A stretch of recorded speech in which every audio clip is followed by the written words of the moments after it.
स्वागत। आज हम दिल्ली के एक ऐसे मामले पर बात कर रहे हैं जिसने सबको दहला दिया था। मीडिया ने नाम दिया बुचर ऑफ दिल्ली। हाँ, और इसकी शुरुआत भी बड़ी अजीब थी। आनंद विहार में वो तारीख थी शायद 18 नवंबर 2022। बिल्कुल। सुबह सुबह पुलिस को एक पॉलिथीन बैग मिला और उसमें एक कटा हुआ आधा जला हुआ धड़। सिर्फ धड़ मिलना ही चौंकाने वाला नहीं था, उसके साथ एक चिट्ठी भी थी। हाँ, चिट्ठी जिस पर लिखा था जस्टिस वन डाउन और फिर एक धमकी, मैं फिर लौटूंगा। तो ये सिर्फ एक कत्ल नहीं था, ये तो जैसे कोई प्लान की शुरुआत थी, एक संदेश था। बिल्कुल। जैसा कि ये जो हमारे पास जानकारी है उससे साफ पता चलता है, ये कोई आम अपराध नहीं था। नहीं, बिल्कुल नहीं। और देखिए, ये रुका नहीं, मुश्किल से एक हफ्ता बीता होगा। हाँ, एक हफ्ता और फिर एक और लाश। और इस बार का नोट तो और भी सीधा था। क्या लिखा था उस पे? लिखा था, you ignored me once, not this time.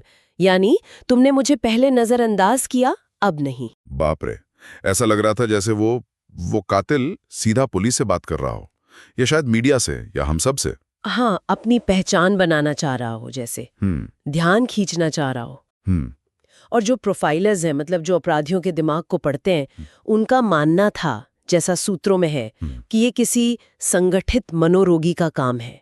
Organised psychopath जिसे कहते हैं। संगठित मनोरोगी, इसका मतलब क्या हुआ? ठीक ठीक। मतलब ऐसा अपराधी जो सिर्फ गुस्से या आवेग में कत्ल नहीं करता, वो सोचता है, योजना बनाता है, अक्सर बहुत बुद्धिमान होता है। अच्छा। हाँ, और शायद उसके अंदर बहुत गुस्सा दबा हो और न्याय को लेकर उसकी अपनी ही कोई बिगड़ी हुई सोच हो। हाँ, ये बात तो assistant commissioner of police ACP Radhika Singh, उन्होंने भी कही थी कि ये कोई सड़क छाप कातिल नहीं है। बिल्कुल। लेकिन एक बात है, ये जो नोट्स मिले, मुझे अनदेखा किया वगैरह, ये तो काफी जज्बाती लगते हैं।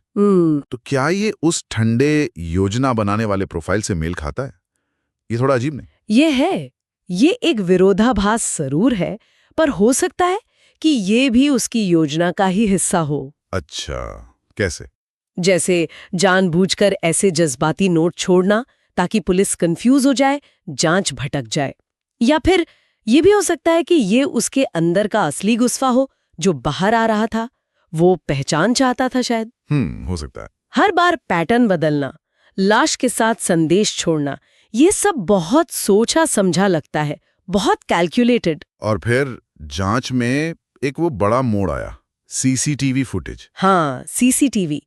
पुलिस ने जब फुटेज खंगालने शुरू किए तो एक पैटर्न दिखा। क्या पैटर्न? हर हत्या वाली जगह के आसपास एक ही जैसा हुडी पहने हुए एक शख्स नजर आया, बार बार। एक ही शख्स? हाँ, और जब पुलिस ने काफी मेहनत के बाद उसकी पहचान पता की तो कौन निकला वो? नाम सुनकर सब चौंक गए।